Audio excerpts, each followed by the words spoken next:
Bueno, bienvenidos, bienvenidas a la última sesión del ciclo que hemos organizado sobre educación, titulado Educación o Barbarie. En primer lugar, agradecer a las personas que me acompañan, a Víctor, a Ana y a Flor, que ahora presentaré a continuación. Como digo, las dos sesiones precedentes han sido interesantes.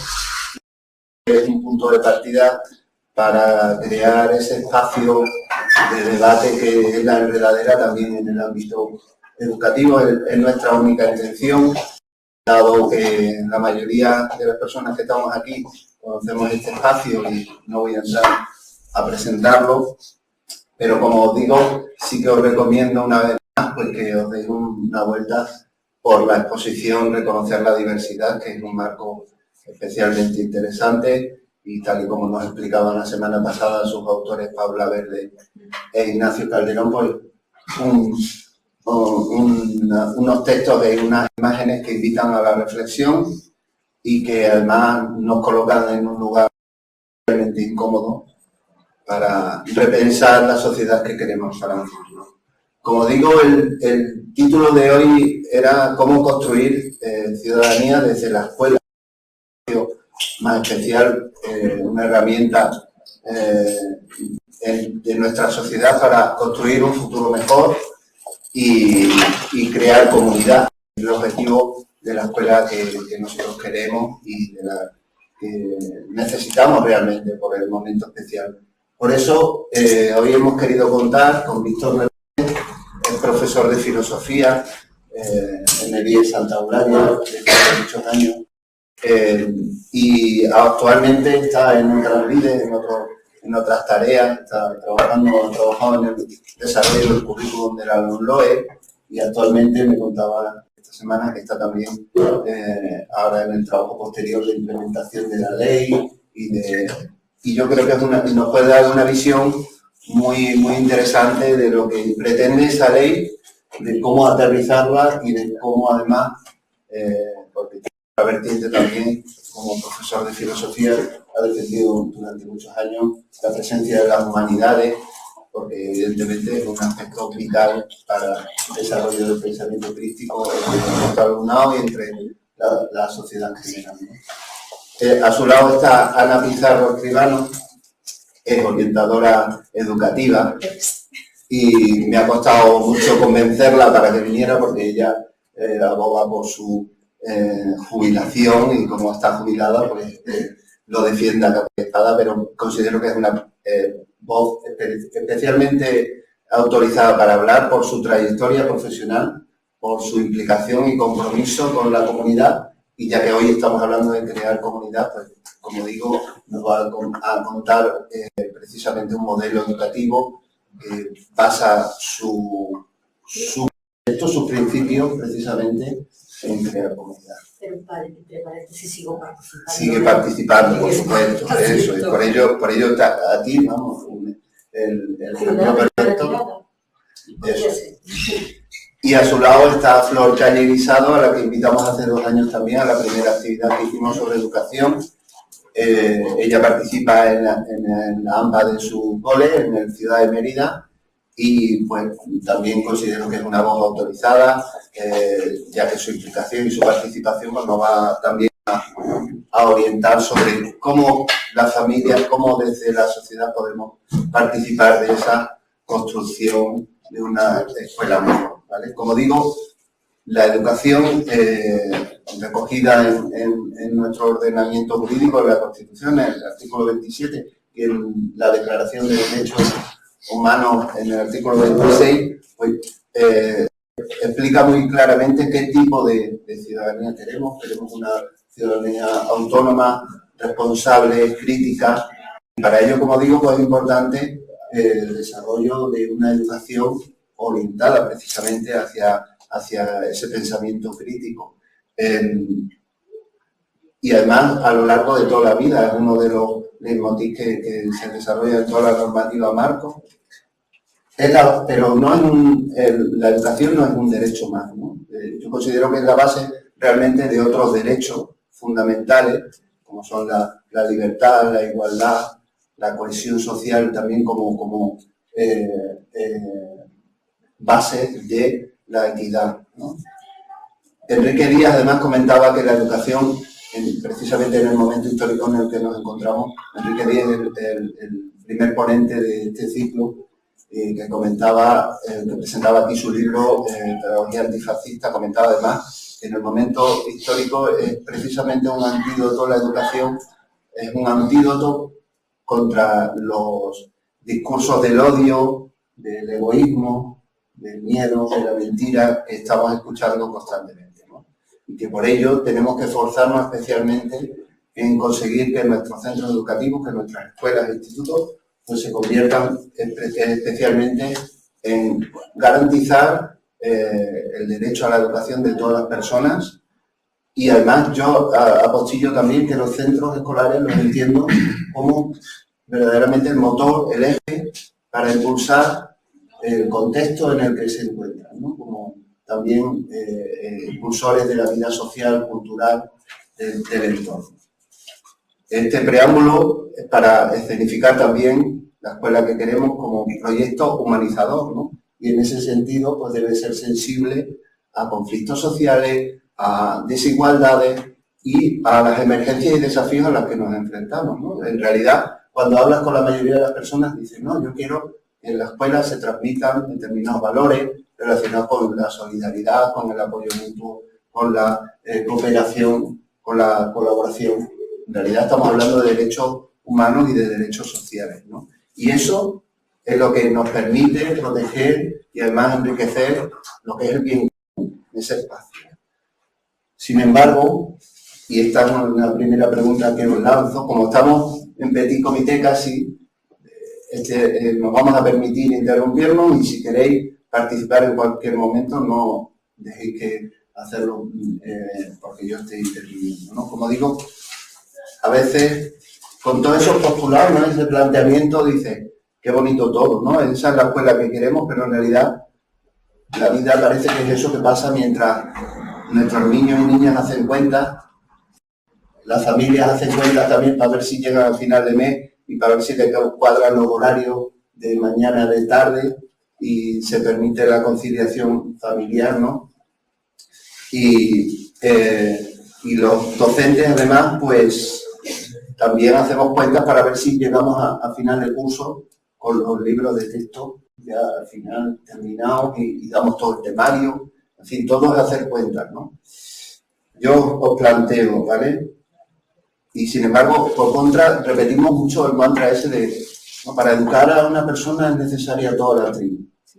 Son esas contradicciones, ¿no? De los discursos, de lo que decimos y lo que seguimos haciendo. Sí, yo creo que la que dice eso fue de lo hace y espero Vale. que no lo diga. Vale, pues empezamos por ti, Flor. Bueno, en realidad es una pregunta para las tres personas, ¿vale? Para las tres que estamos aquí. ¿Cómo podemos conseguir que la escuela se centre en las cuestiones que verdaderamente consideramos relevantes verdaderamente, ¿no? Todo lo que tiene que ver con aprender a relacionarse con los demás, a aprender a tomar decisiones, a aprender a asumir responsabilidades, a trabajar colaborativamente. ¿Cómo podemos llegar? Es una pregunta compleja, muy amplia, sí, pero bueno, desde el punto de vista de la familia, claro, como madre. Mi punto de vista que puedo darte, que es el de familia, pues básicamente es lo que tú has dicho.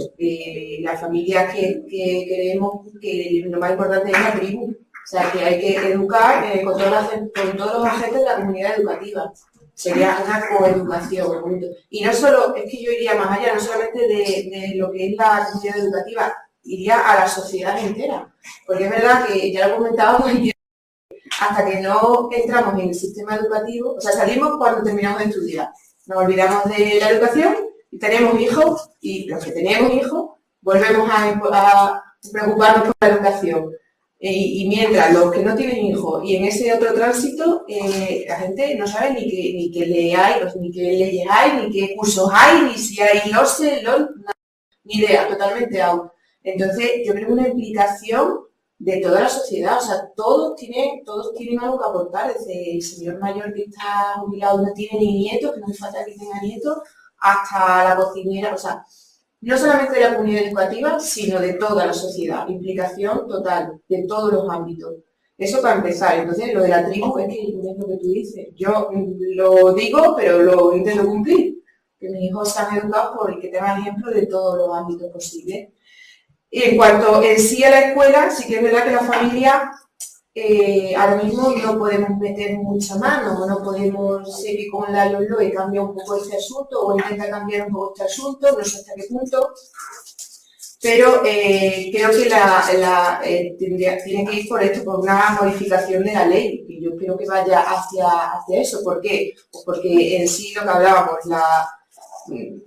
que el profesorado, o sea, dejar la voluntariedad del profesorado en este tipo de aspectos, al final el que quiere toca estos aspectos y el que no quiere, pues no los toca. Entonces, si hay una ley, aunque nos tengan que obligar a los maestros y a las maestras a tocar estos temas un poco más transversales, pues a las familias creemos que es la única manera de que realmente se implique. Igual que la familia, hombre, nos gustaría que fuera de forma voluntaria, pero si se abre un poco más la ley a que las familias podamos entrar más en el centro, pues bienvenido sea. Entonces, yo creo que la única manera es educando, y si hay que obligar un poquito a través de la ley a meter estos temas de manera transversal en las asignaturas, o sea, que no sean asignaturas tan cerradas, dejar un poco los contenidos duros un poco más al margen, o sea, dejar un poco así, meterlo un poco así a presión. Ahora, al principio, por lo menos, hasta que luego ya, digamos que la sociedad vaya avanzando hacia lo que queremos que aprenda, en mi opinión. Ana, ¿cómo lo conseguimos eso? Bueno, yo creo que las preguntas que has hecho son complicadas, ¿no? Porque creo que educar es una tarea compleja, difícil, pero creo que es preciosa. Yo lo digo y podréis decir es que el rol que tú has tenido, ¿no? Con el que me he comprometido totalmente. Entonces, claro, educamos todos y los chicos y las chicas no están fuera de la escuela, están en la sociedad, en la familia. Pero a mí uno de los aspectos, simplificando quizás, bueno, sí, porque es un tema que tiene muchas aristas, a mí me parece muy relevante el compromiso del profesor. O sea, la militancia, que creo que Enrique Díaz lo comentaba, y yo sí creo que hay que militar en determinados modelos de escuela, y creo que eso es un problema, porque no se hace. En el proyecto que yo he estado, y ya digo, la legislación, antes, ahora, yo ahora no tengo ni idea, pero siempre ha habido espacio para la participación de la comunidad. Es un tema de actitudes. Yo os quiero situar que he estado en la escuela, o sea, quiero decir que no he estado en secundaria, lo digo porque yo he estado siempre en un equipo psicopedagógico, no me quise nunca pedir un instituto, que era hace mucho tiempo, y podía, porque creo que tenía un rol sola y yo creo que hay que trabajar en equipo, y entonces en el instituto del departamento el administrador solo es uno, o que haya más personas. Entonces, lo digo porque me sitúo en ese contexto, ¿vale? Pero no creo que sea inconveniente en hacerlo en otros sitios, aunque tenga más dificultades o en otras etapas, ¿vale? Entonces, creo que el tema es el compromiso del profesorado, la militancia, diría yo, con un modelo de escuela, y además no individual. O sea, es que ese es el problema. O sea, es que individual no se puede tirar para adelante, porque ahí es donde está, que decía Ramón, me parece el otro día, los voluntarios que se acaban cansando. Yo creo que son proyectos colectivos, y de equipo y de grupo. ¿Y cómo vamos a enseñar a los alumnos a trabajar en equipo si el profesorado, los modelos no sabemos trabajar o no queremos trabajar en equipo? Por poneros un ejemplo, ¿no? Entonces, hay un sector, y no espero que no sintáis muy aludidos, pero los docentes que hay aquí, hay un sector que sí es verdad, que quiere hacerlo y después tiene muchas trabas. Hay otro sector que individualmente hace mucho, pero a mí me parece que falta eso. Y en el proyecto en que yo he estado, donde la comunidad participaba, y de verdad que creo que es una posibilidad, y no tuvimos problemas ni desde la administración, ni desde la norma, que la administración nunca apoyó, en Extremadura en concreto, nunca apoyó, aunque sí nos recibía la consejera y cosas de esas, y bueno, podíamos hacerlo, ¿no? Entonces yo creo que hay que hacerlo desde la comunidad educativa. Y después hay otro aspecto y otro rasgo que a mí me parece muy importante. Yo estoy harta de escuchar decir de la queja. O sea, esto no se puede hacer y venga a quejarse. Yo creo que hay, en el proyecto en que yo he estado, uno de los lemas era pasar de la queja a la transformación. ¿Es posible? Lo que pasa es que nos tenemos que sentar juntos a pensar y a ver cómo se resuelven las cosas. O sea, porque es verdad que las situaciones son muy complejas, muy difíciles, pero a ver cómo podemos abordarlas. Y cuando te sientas, yo siempre me he admirado, ¿no? Cuando he habido muchas, he participado pues, a veces, yo qué sé, en los acosos, en un montón de historias, ¿no? Y cuando nos hemos sentado a ver cómo se resolvía algo, ¿no? Y a plantearlo, es alucinante cuando nos ponemos todos juntos las ideas que salen y la riqueza que hay ahí. Pero tenemos que tener la voluntad o la militancia o el planteamiento de querer hacerlo, ¿no? Entonces a mí eso me parece... Entonces es pasar de la queja a la transformación, ya está bien, y de balones fuera. Esto no, es que es la administración, son los recursos, pues es verdad, todo eso es verdad. Pero ahora ¿qué hacemos? Porque ahora tenemos un conflicto o tenemos una situación que hay que resolver, ¿no? Que es difícil, ¿eh? O sea, no estoy diciendo que sea un tema fácil, pero yo sí creo que hay que intentarlo y que ser educador no es fácil. Y es un reto y es una profesión compleja, complicada y que tienen que estar los mejores, pero los mejores en actitud. Conocimientos, pues bueno, los conocimientos se pueden ir adquiriendo, ¿no? Entonces, bueno, he puesto el énfasis en dos aspectos, básicamente, en las actitudes, en la voluntad, en la militancia y en el compromiso, y después en afrontar las cosas, porque individualmente las quieren afrontar. O sea, todo el mundo tiene, pero después no nos sentamos o no unimos esfuerzos, ¿no? Yo cuando hacía reuniones para resolver problemas, bueno, intentar llegar, y estaban todo el tiempo quejándose, y esto no me tampoco el otro, pero cuando había alguien que decía, ¿y si? Y dije, joder, démoslo. O sea, ¿por qué? Porque empiezan a pensar en posibilidades de mejorar, o de buscar alternativas, por lo difíciles que sean, ¿eh? Yo estoy planteando que es complicado y muy complejo, pero a mí me parece un reto precioso. La tribu de la queja de las oportunidades, o sea, de transformación. De la queja a la transformación. Eso es. Víctor, en un espacio como un instituto, que todo se hace mucho más complejo, la familia, ¿cómo crees que podemos conseguir dar ese paso? Bueno, tu pregunta era un poco cómo hacer que la escuela se centre en lo relevante, ¿no? Lo relevante, lo consideramos relevante. Hombre, yo estoy plenamente de acuerdo con mis dos compañeras, ¿no? Incluso yo aportaría quizás una visión un poco más amplia. ¿Cómo se consigue eso? Bueno, pues obviamente desde la presión de una ciudadanía crítica, que incluye la sociedad entera, incluye a los docentes como parte de esa ciudadanía. Lo que ocurre, claro, es el círculo vicioso, por eso estamos aquí, ¿no? Para que una ciudadanía crítica presione para que cambien las cosas, hace falta formar una ciudadanía crítica, suponiendo que ya están cambiadas las cosas, es decir, que es una especie de círculo endiabladamente vicioso, ¿no? A ver, por darle un poco un ángulo más general, el filósofo Kant decía hace muchísimo tiempo, en el siglo XVIII, que para que la sociedad progrese intelectualmente, para que surja un pensamiento crítico que cambie las cosas, hace falta sobre todo estabilidad, orden, ley, incluso un orden autocrático incluso, ¿no? Un poco más adelante, pues en el momento que estamos ahora, la condición que se suele poner desde el ámbito, vamos a decir, de nuestro entorno, hablemos de la Unión Europea, es el tema de la riqueza, la competitividad. La educación está dirigida a la competitividad fundamentalmente porque esa sería la condición material para que la gente desarrolle un sentido crítico, una ciudadanía activa, etc. ¿Qué podemos hacer la ciudadanía, vamos a decir, de izquierdas, ¿no? Porque esto al final es una cuestión política, obviamente. Pero, hombre, tener claro que para que la educación o el pensamiento crítico efectivamente florezca, pero no florezca solo para una minoría, sino para una mayoría de gente, además de la riqueza económica o de la estabilidad social, hace falta también una distribución de la riqueza y de las condiciones materiales. Y para eso hace falta pues, una democracia de verdad, donde la gente participe y ejerza esa ciudadanía crítica. Y para eso es para lo que hace falta fundamentalmente la educación, para generar una democracia real fundada en la participación de una ciudadanía previamente formada, que sepa pensar y que sepa dialogar, y que sepa convencerse a sí misma y que sepa convencer a los demás. Porque la educación en valores, en esos valores que han citado antes Raúl, es absolutamente imposible, estéril, incluso yo diría que contraproducente, si no hay detrás un aparato crítico y una convicción compartida con los demás. Es decir, si no hay un docente formado en esa capacidad de convencer y previamente convencido y además digamos, un espacio y un tiempo en la propia escuela donde vamos a decir, esa formación crítica en valores se pueda dar. Y claro, pues eso tiene que ser pues, fruto de una decisión política, las leyes que decías tú, Flor, que sea fruto de una presión cívica, que sea fruto de una clase, vamos a decir, social, que debe ser la izquierda, porque es la que está situada en esos parámetros, que impulse hacia esa dirección.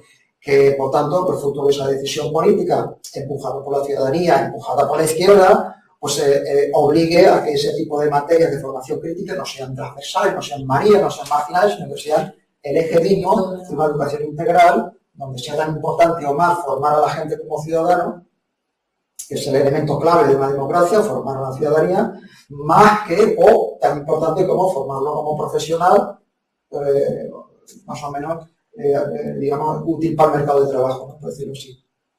Por ello, es una cuestión política y lo que hacemos aquí es justamente presionar desde vamos a decir, un reducto de la población para que se dé ese cambio legislativo que fomente esa educación crítica. Sin educación crítica no hay ciudadanía y sin ciudadanía no hay democracia y sin democracia no hay pues, una distribución no solo de la riqueza, sino consecuentemente de la cultura y del pensamiento crítico. No sé si me he explicado, pero claro, es un circuito muy fácil de decir, pero yo te haría una pregunta. De educación crítica, bueno, todas las leyes y desde hace mucho tiempo se está hablando. O sea, quiero decir que marcos legales había.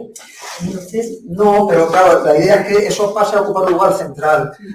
Cualquier ley educativa, quizás más las del sur de Europa que las del norte, pero en cualquier ley educativa en torno europeo hay concesiones retóricas a la educación crítica, a la educación ciudadana, a la educación en valores, pero no son el eje central de la educación, son, bueno, pues puede ser un adorno retórico muchas veces que no tiene el peso suficiente y que, como hemos visto antes, bueno, pues depende de que haya un profesor voluntarioso que quiera, pues, por su propia disposición particular y su esfuerzo, darle eso más peso, pero no porque haya una ley que respalde.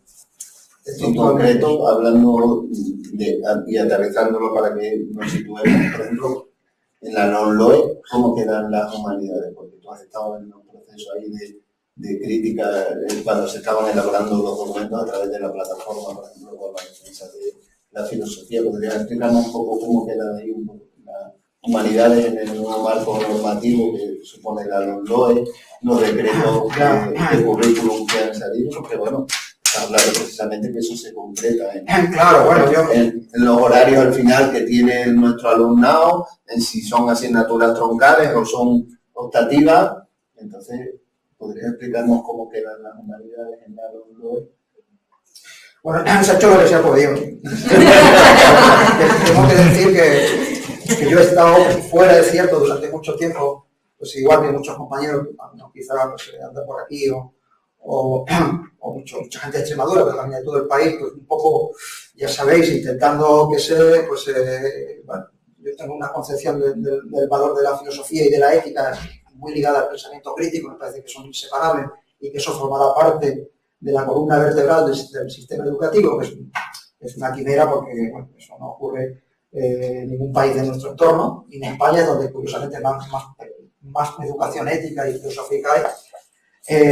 Pero también he estado dentro, así que desde hace 2 años estoy trabajando, como sabéis, en la LOE y en parte soy corresponsable del resultado que se ha dado finalmente. Y por eso decía que hemos hecho lo que se ha podido desde fuera y yo desde dentro. Y se ha logrado algo que me parece que es muy importante. Y ahora si queréis lo analizamos luego con más detalle, que es pasar, a ver, no es un paso espectacular, pero sí se ha pasado de, como decía, pues una consideración puramente retórica de la educación crítica y en valores a una consideración bastante seria, a mi juicio. Se ha logrado una transversalidad orgánica y estructural de la educación en valores. Y solo si examináis el currículum que se ha elaborado, podéis ver que todos esos valores que ha citado antes Raúl y que en gran medida son aquellos con los que nos identificamos, también son los que se pueden deducir muy fácilmente de la ley, de la Constitución española y los documentos europeos, etc. y todo ese conjunto, esa panoplia de valores, se ha integrado de forma estructural en los currículos.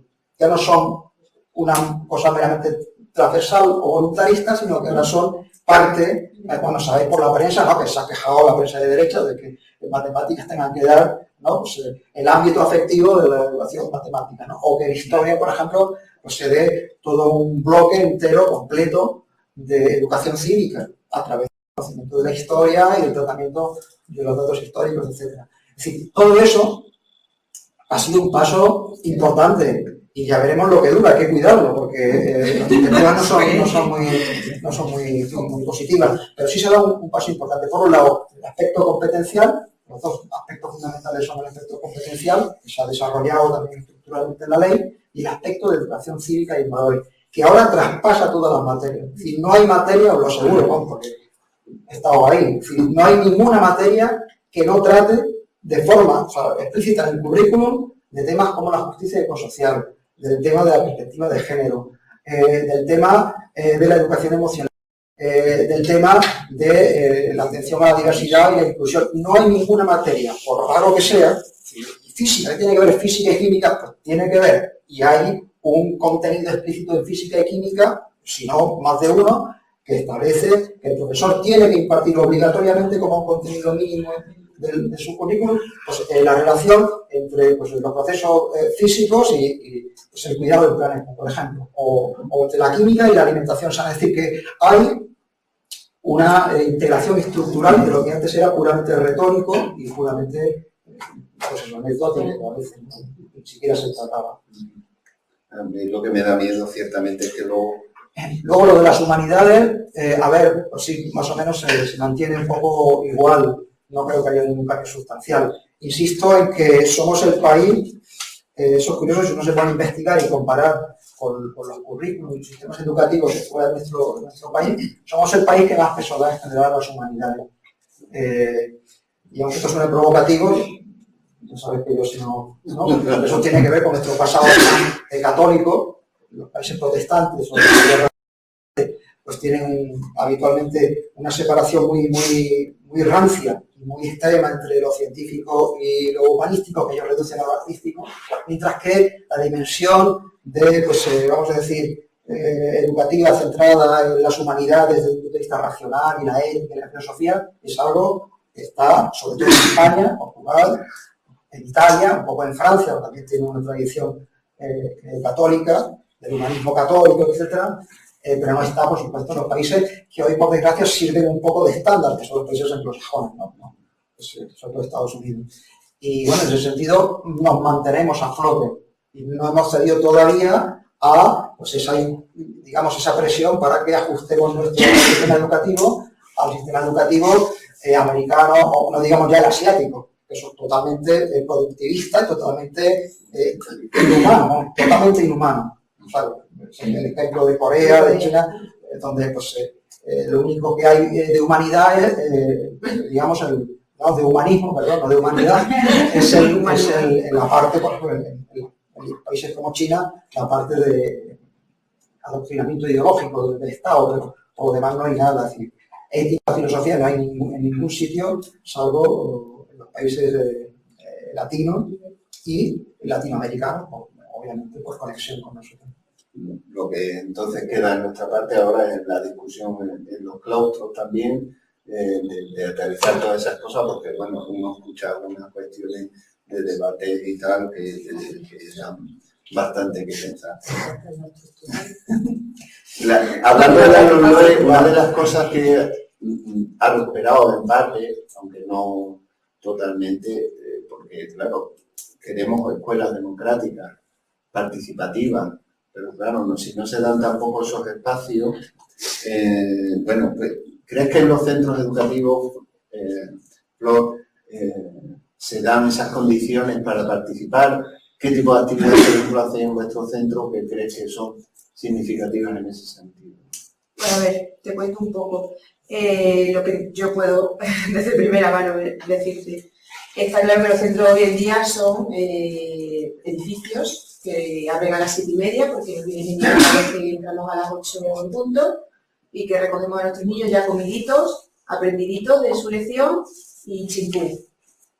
Para la mayoría de los ciudadanos es esto, un edificio donde realmente no sabemos lo que hacen, pero vienen ya alimentados con su lección aprendida. Entonces, bueno, pues no es lo que, no, los centros educativos ahora mismo no implican, no pueden implicar, bastante tenéis, también lo dicho, con llevar a cabo que tenéis que hacer, porque es verdad que los docentes y los equipos directivos no dan para más tampoco. Entonces, bueno, pues con eso yo creo que como, la respuesta a esa pregunta es no implican demasiado a las familias.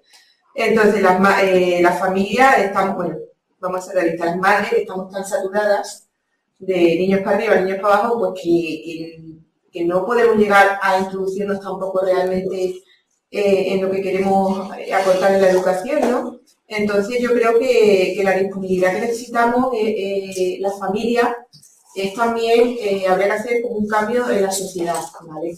Porque es verdad que necesitamos coeducar entre todos, pero para eso necesitamos corresponsabilidad. Primero dentro de la familia, luego dentro de la sociedad. Que la sociedad no entienda que son un edificio para respetar a los niños. O sea, pero es que ese chip es como lo que hablábamos el otro día. El chip ese primero tiene que cambiar en nuestra cabeza. Primero tiene que cambiar en nuestra familia, en las parejas. Saber que todos somos responsables de la educación de nuestros hijos. De las tareas, de la merendilla que llevan, de todo, del cumpleaños de Pepito, de todo.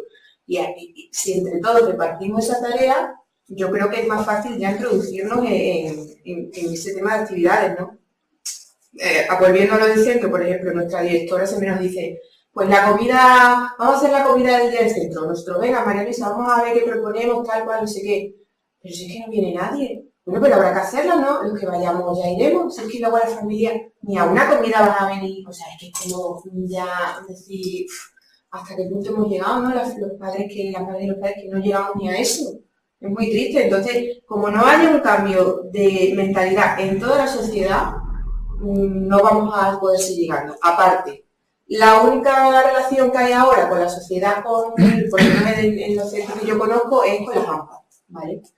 Por ahí hay una vía que, bueno, ahí al final está la gente que quiere, que puede o que intenta aportar, y la comunicación del centro con la AMPA, por ejemplo, la nuestra, es excelente y colaboramos en un montón de proyectos. Tenemos, o sea, tanto nosotros les proponemos a ellos hasta donde ellos puedan llegar, o ellas nos proponen a nosotros colaboración, pues saben que las familias a través de nosotros, siempre nosotros vamos a informar a todo el centro, sean de la AMPA o no, y vamos a participar. Algunos ejemplos en concreto. En nuestro centro tenemos los caminos escolares seguros que se organizan desde el AMPA, porque eso lo instauró el ayuntamiento en su día, pero lo dejó a la mano de Dios, que era la mano de la familia. Entonces desde el AMPA gestionamos los caminos escolares seguros, hacemos el listado de los alumnos, las rutas que hacen, avisamos a Protección Civil para que colabore con nosotros, les cuidamos un poquito, les hacemos un detallito a estos señores de Protección Civil que son voluntarios y tal y cual. Siempre con colaboración del centro, ellos nos dicen a la hora que abren las puertas y tal. Intentamos realizar jornadas educativas, por ejemplo tenemos nuestra escuela de familias en la que se llama escuela de familia, pero en verdad es para todas las unidades educativas. El equipo directivo suele participar, los docentes no suelen participar, seamos realistas también, pero está abierto a todo el mundo. Entonces en la escuela de familias se tocaban durante un mes y medio distintos temas, como puede ser alimentación saludable, educación sexual afectiva para niños, o sea, todo adaptado a las edades, ¿no? Pues hay un taller para familias, para adultos, otro para niños pequeñitos de infantil y otro para primaria. Entonces es una actividad muy chula porque está toda la gente en el cole, los adultos, los niños, los abuelos, los docentes, los pocos docentes que van. Entonces esa actividad está muy bien. Luego otro proyecto que salió del centro y nos pidieron colaboración a las familias es el de patios educativos. ¿Vale? Que bueno, es un poco largo de explicar, pero bueno, al fin y al cabo es colaborar con ellos para preparar los patios como espacios en los que todos tengan cabida, para que haya juegos de mesa, hemos preparado un pequeñito huerto, entonces en el recreo hay un docente que se preocupa de ir con un grupito de niños al huerto, hay una sala de cine, hay una sala de disfraces, luego fuera tenemos los carritos estos con libros y tal. Entonces la familia lo que hacíamos, que esto se quedó un poco en el hobby y el aire, que ahora seguiremos, era ir los domingos, hacer una convivencia por la mañana y preparar todas esas cosas. Ahí preparábamos el patio, las vallas de donde estaban los diferentes talleres y tal. Y eso ahora estamos otra vez en conversación con el centro para volver a ponerlo. Y luego aparte pues las típicas convivencias que hacemos las familias, que están invitados pues los abuelos, los tíos, los primos, no sé qué, todo el que quiera participar, los docentes y el equipo directivo también. Y servicios pues, que podemos ofrecer pues, como ludotecas, por ejemplo, cuando hay tutorías en el cole, para que los niños estén, eso a las familias siempre nos aporta un montón, que podamos ir a las reuniones dejando a los peques a lo mejor en una de las aulas, entonces la OPA organiza un poco ese tipo de actividades. Y nada, intentando pues aportar lo que podemos con poco tiempo y pocos recursos, pero bueno, eso es lo que hacemos. La conciliación, siempre es la conciliación, ¿no? Ahí es uno de los seres fundamentales. Yo es mi lema, la conciliación. Ana, si existe un modelo que se enfrenta, digamos, a ese modelo utilitarista de la escuela del que hablábamos antes, ¿no? Es el de comunidades de aprendizaje. Tú has estado detrás de ese proyecto durante muchos años, ha sido la cara visible en Extremadura, una de las caras visibles. Y bueno, ¿podrías contarnos un poco en qué consiste ese modelo, qué es lo que pretende brevemente? Bueno, intentaré. No, pero sí, voy a decir lo desgranamos. Sí, no, bueno, comunidades de aprendizaje, bueno, yo tuve la suerte de uno de mis centros y creo que es una de las cosas que más me alegro en mi vida profesional y laboral y es haber participado con el CRAXINA en la constitución de la comunidad de aprendizaje y donde todo el centro se implicó, entonces, y la comunidad educativa. Y aquello fue, creo que no lo olvidaremos ninguno, ¿no? De hecho, el director, que también se acaba de jubilar, le dije que sí que yo venía, pero sí iba a lo del museo. Que tenemos contacto. Bueno, entonces yo comento, y hemos estado, bueno, pues como 11 o 12 años en este proyecto, ¿no? Incluso íbamos divulgando. Yo sé que hay muchas resistencias en muchos centros fuimos, explicamos, las resistencias venían del profesorado, básicamente tenían como interés, ganas de hacer cosas, pero nos decían, venga, vamos a ver, bueno, Comunidades es un proyecto que surge de investigadores de la Universidad de Barcelona, entonces, un centro de investigación en superación de desigualdades sociales. Y entonces lo que elaboraron o crearon un proyecto que surge en una escuela autogestionada de adultos, la Vereda San Martín en Barcelona, que nosotros visitamos porque cuando empezamos el proyecto yo creía que había que ir y lo peleamos con la administración porque nos dejara ir y estuvimos en todos estos sitios. Entonces ellos se autogestionaban, eran asamblearios y bueno, empezó por los años 80. Y a partir de ahí se fue extendiendo a centros de primaria y de secundaria. Hoy está el proyecto, incluso yo acabo de pasar 3 meses ahora en Colombia y se está divulgando en los centros educativos. Y de hecho, y centros que tienen como 1000 y pico alumnos, o sea, que tienen infantil, primaria, secundaria, adultos, formación dominical, bueno, tienen de todo, ¿no? Y están consiguiendo que incluso barrios con barreras invisibles, con temas de narcotráfico, esté la comunidad participando y haciendo transformaciones. Bueno, pues es un proyecto en el cual es lo que se intenta es la transformación social y cultural del centro y de su entorno a través de la participación de la comunidad. Bueno, pues se basa en prácticas este proyecto, que yo creo que es un caminito, una posibilidad de ponerlo en práctica, de decir, ¿ahora qué hacemos? ¿Por dónde empezamos?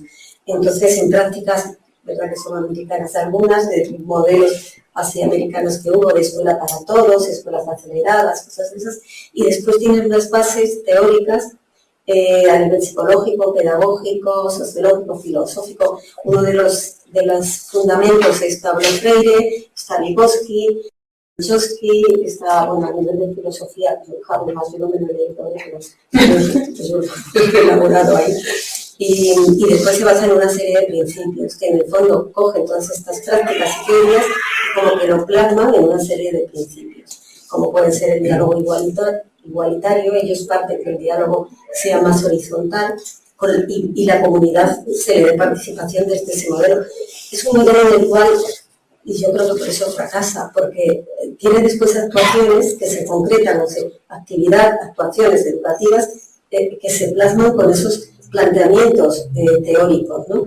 Pero el problema es que la gente muchas veces, para mí, el problema es que no se quiere formar, no quieren leer. Entonces, claro, hacer actuaciones de estas, ahora digo alguna, es muy fácil, pero si las hacemos en plan rutinario, ¿qué sentido tiene, no? Entonces, bueno, nosotros en este centro nos formamos mucho, hacíamos tertulias pedagógicas y bueno, entonces hay una serie de principios, hay un proceso que siguen los centros para hacer una transformación a comunidades de aprendizaje, que es la formación, lo primero les sigue, y que sea mayoritariamente el centro el que diga que sí. A mí me parece un buen proyecto y yo es que cada vez que leo cosas digo, es que está muy bien articulado.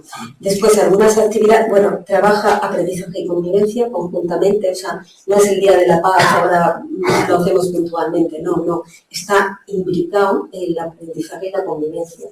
Es decir, cuando plantean una organización de aula, que se llaman grupos interactivos, bueno, ellos plantean que la educación tiene que estar basada en la investigación y en la ciencia, no tiene que ser, bueno, pues hay actuaciones que resultan muy bien, pero que tienen que estar fundamentadas, o sea, porque la educación no avanza basada en investigaciones científicas, ¿no?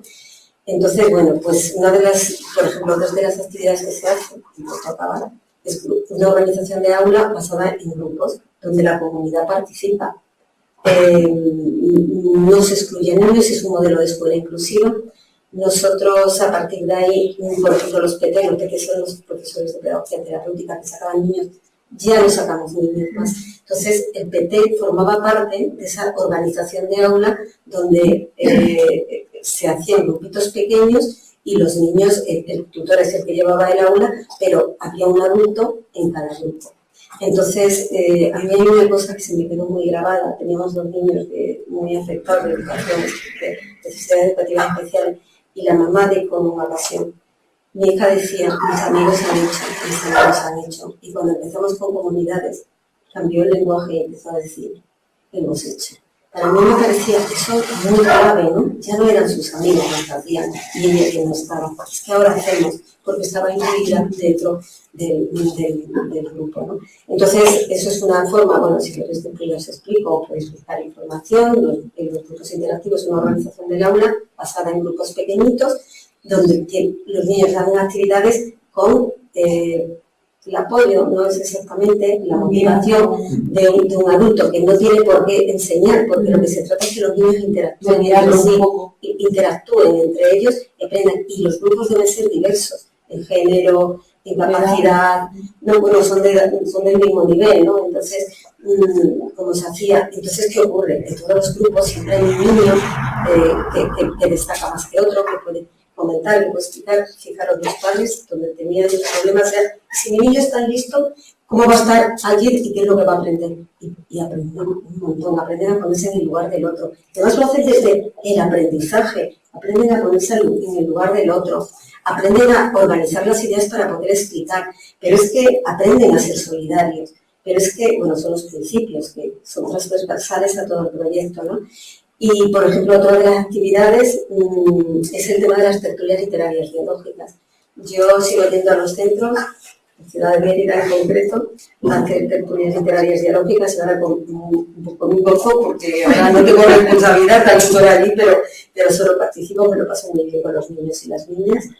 Y se basa igual en los mismos planteamientos, ¿no? Del diálogo igualitario. Tú no puedes excluir, tú no puedes hacer comentarios que minusvaloren al otro.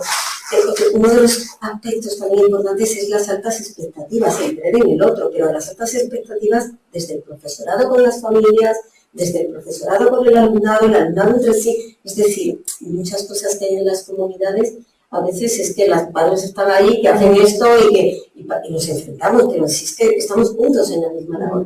Y después el centro funciona a través de comisiones. Se forman comisiones donde los padres participan y se toman decisiones, se pueden hacer comisiones de lo que el centro decide, porque hay una etapa del proyecto que se llama el sueño. El sueño es soñar, y además se sueña la escuela que te gustaría para tus hijos y tus hijas. Eso es alucinante, porque tú es eso lo mejor que quieres. Entonces, le vas a dar a los niños y a las niñas lo que tú quieres para tus hijos. Entonces, y en el fondo son objetivos. O sea, eso es una fórmula. Hablando de tertulia, Son objetivos. se me ha olvidado comentaros que el día 8 tenemos aquí en esta sala el principio del grupo de lectura que se va a titular una actividad nueva que vamos a empezar, que vamos a leer filosofía con Paqui Calle, que va a ser una actividad muy interesante. Ellas lo pensaron antes, como hemos titulado a la actividad, y va a ser muy interesante porque vamos a leer a esas filósofas que en muchos de los casos no se han leído, no hemos leído, no hemos tenido la oportunidad, ¿no? Entonces, nada, os invito el día 8 a las 6:30 de la tarde, si no me equivoco, ¿vale? Bueno, yo una pincelada, además, como yo he tenido la oportunidad de participar, yo además, hace muchísimos años cuando empezaba en la formación, tuve la oportunidad de ir un día, de conocer a Antonio, de conocer el proyecto y la verdad que fue espectacular.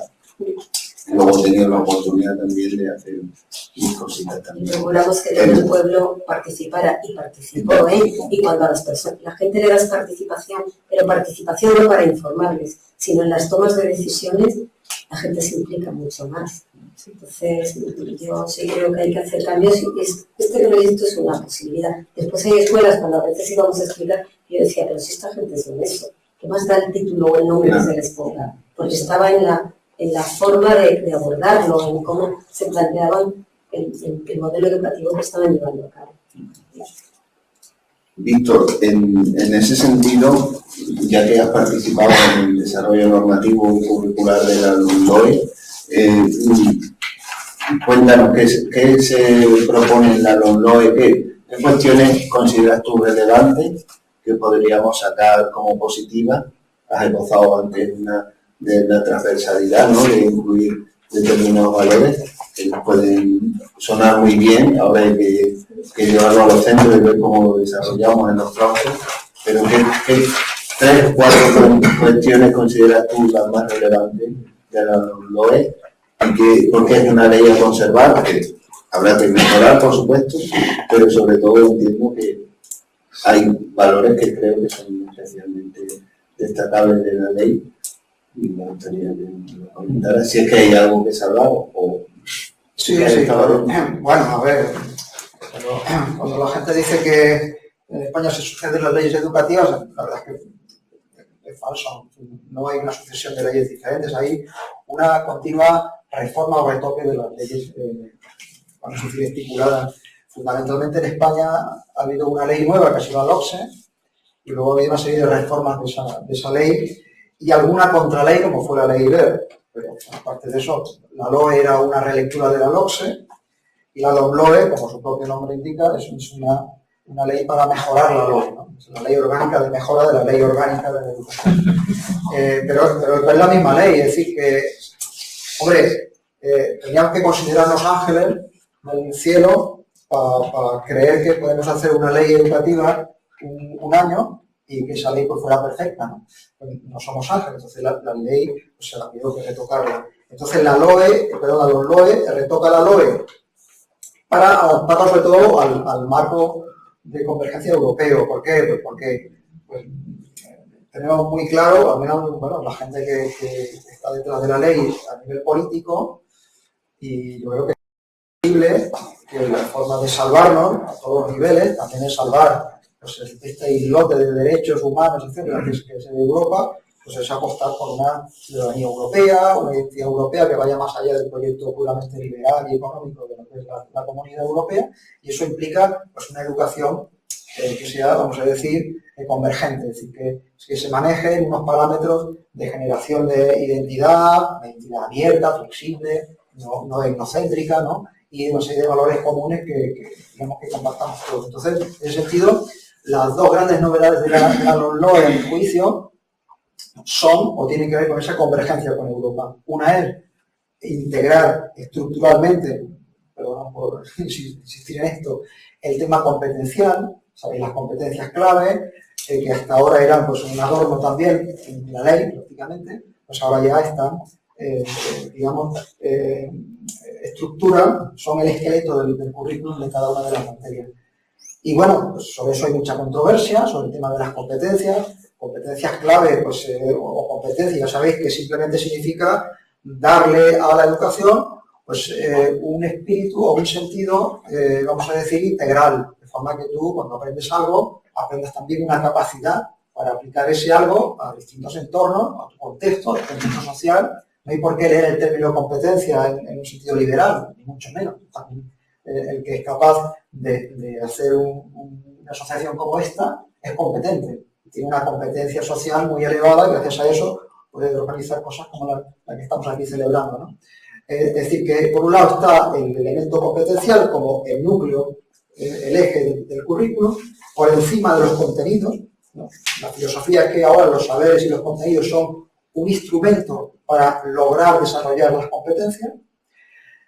También el eje de la evaluación, pues si tienes que evaluar a un chico, pues tienes que evaluar hasta qué punto es competente o es capaz de hacer ciertas cosas, con los elementos que les ha dado, ¿no? Les ha dado. Y por supuesto también pues, la unidad, vamos a decir, de trabajo en las aulas, que ahora es la situación de aprendizaje, que sustituye a la vieja unidad didáctica, y que tiene, pues, ahora estamos trabajando en eso, en el Ministerio, es decir, en generar situaciones de aprendizaje, vamos a decir, modélicas, o que sirvan un poco de paradigma, y que implican ya también de forma estructural, no de forma puramente retórica, pues elementos por los que hemos luchado tú y yo, Raúl, durante muchísimo tiempo. El tema de la enseñanza activa, el tema de la relevancia social de lo que aprenden, el tema de la contextualización de lo que se enseña, el tema de la interdisciplinaridad, el tema pues de integrar transversalmente la educación en valores, todo eso que hemos dicho está integrado en una nueva unidad, vamos a decir, una nueva unidad mínima gramatical, ¿no?, de enseñar, que es la situación de aprendizaje. Y todo eso tiene que ver con lo competencial. Ese es el primer eje que aporta la LOMLOE. Las competencias no son ya un adorno, sino que son parte del currículum. Las competencias específicas de cada materia, etc. Y además los profesores no van a poder, vamos a decir, librarse, ¿no?, de atender a ese aspecto como el aspecto nuclear del currículum. Tú tienes que enseñar a los chicos a que esos conocimientos, esos saberes, que son conocimientos no solamente conceptuales, los puede aplicar a su contexto familiar, a las relaciones con sus abuelos, a las relaciones intergeneracionales, a los problemas sociales, digamos, el tema del consumo de los medios de comunicación, de las redes sociales, es decir, todo eso que antes era un cúmulo de buenas intenciones, más o menos, que se hablaba en corrillos como este, pues ahora está estructuralmente explicitado en el currículum de matemáticas, o de geografía e historia, o de cualquier otra materia. Y eso es importante. Es decir, porque ya hay una base legal que pedías tú antes, es decir, que tú, como padre, luego puedes decir a un profesor y decir, a ver, usted no está evaluando competencialmente a mi hijo, simplemente está evaluando si se sabe de memoria, pues yo qué sé, pues, las constituciones del... No, es que no se trata de eso. Y la ley dice que pues, mi hijo, mi hija, tiene que ser capaz de analizar críticamente y de comparar este dato, esta información, con el contexto social o con los problemas sociales. Y eso está ya en la ley, y eso es muy importante que esté en la ley, me parece. Sí. El otro elemento... ¿Y el profesorado? Quiero decir, porque, claro, está en la ley, pero no te puede estar. Claro. ¿Qué pasa? Claro, ese es un problema... Quiero decir que esto que he dicho, y atendiendo a tu requerimiento, tiene una nota a pie de página, que ahora si quieres vamos a eso. El otro elemento, por no dejar coja la explicación o la descripción, el otro elemento es justamente lo que decíamos antes, ¿no? La educación cívica y la educación en valores como un elemento transversal, sobre eso ya hemos hablado. Entonces, yendo a lo que tú dices, hombre, en principio una ley está para cumplirlo.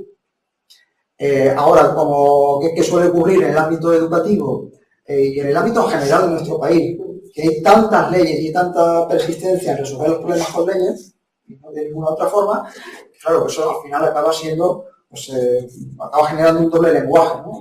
El lenguaje de la ley que se cumple un poco de forma meramente, pues vamos a decir, burocrática o de forma meramente pues de cara a la galería y luego lo que realmente se hace y ocurre, ¿no? ¿Y eso cómo se resuelve? Hombre, pues si somos educadores, la única respuesta posible a esa pregunta es por educación. Y en este caso, por educación de los docentes. Y por eso también la propia ley, porque está todo implicado, va a exigir, y espero que eso se lleve a cabo, porque eso aún no se ha implementado, pero está claramente la intención del gobierno, es que haya una reforma seria dentro de lo que se puede hacer, porque no puedes hacer una revolución, en fin, menos en este contexto político, ¿no? Pero sí una reforma seria de la formación del profesorado, de forma pues que también será la madre del cordero, es decir, la selección y la formación del profesorado.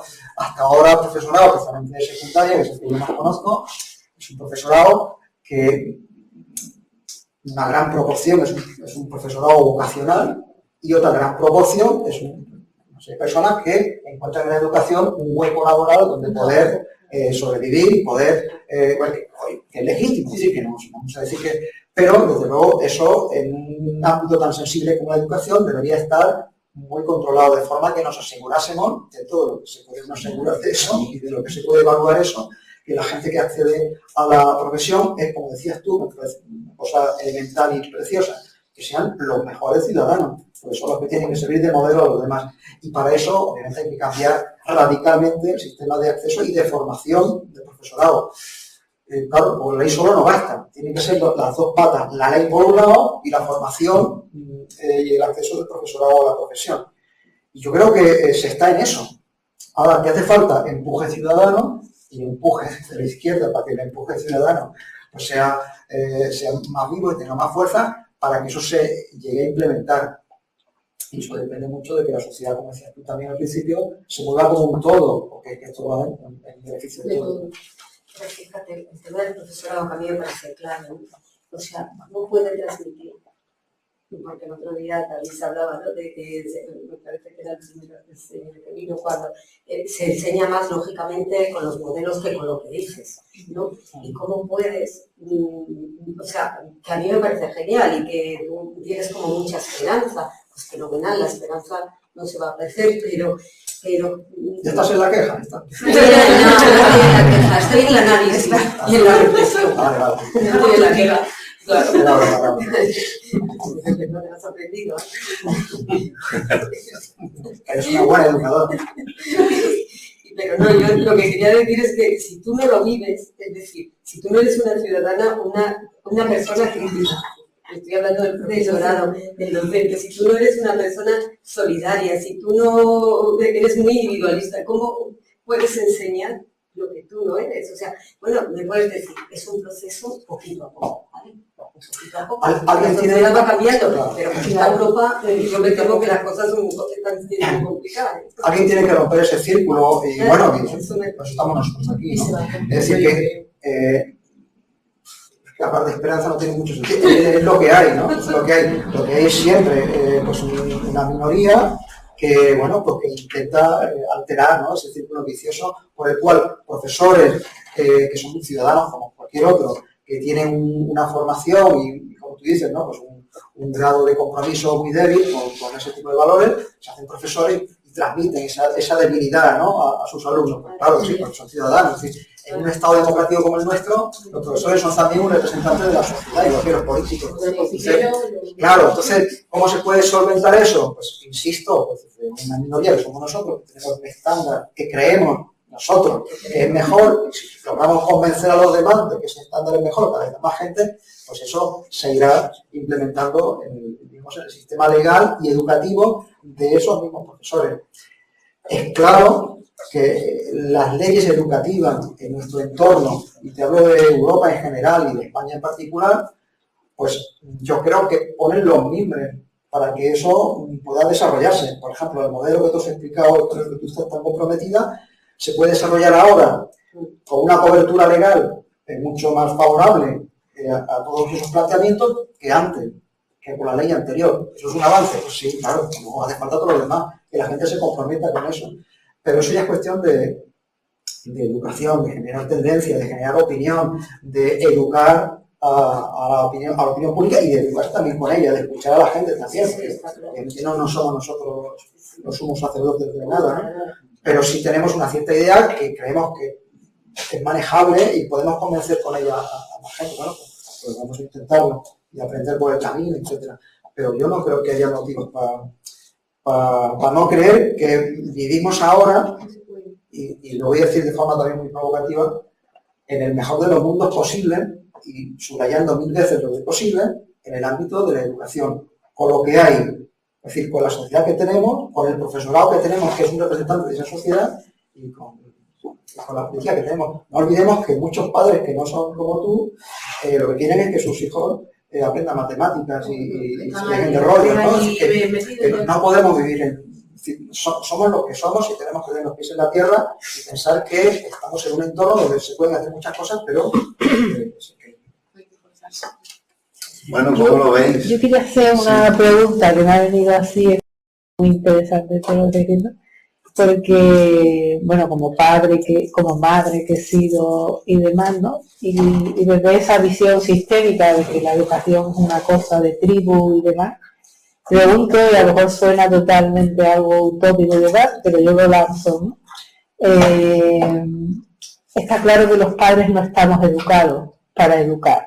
Está claro que estamos en otros asuntos y en mucha prisa. Entonces, lo mismo que la escolarización infantil es obligatoria, yo pregunto, si tú tienes un hijo, ¿cuándo nos van a escolarizar para poder empezar a acompañar el crecimiento de esas personas, ¿no? Porque los padres realmente hacemos lo que sabemos, lo que podemos, y básicamente estamos todo el rato defendiéndonos de esa amenaza total en la que vivimos, ¿no? Y casi no tenemos tiempo para poder acompañar ese crecimiento. Y aunque tengamos tiempo, a veces no lo sabemos, ¿no? Entonces, tienes un hijo, la cagaste, te escolarizo y tienes que empezar aquí ahora también a hacer un itinerario distinto.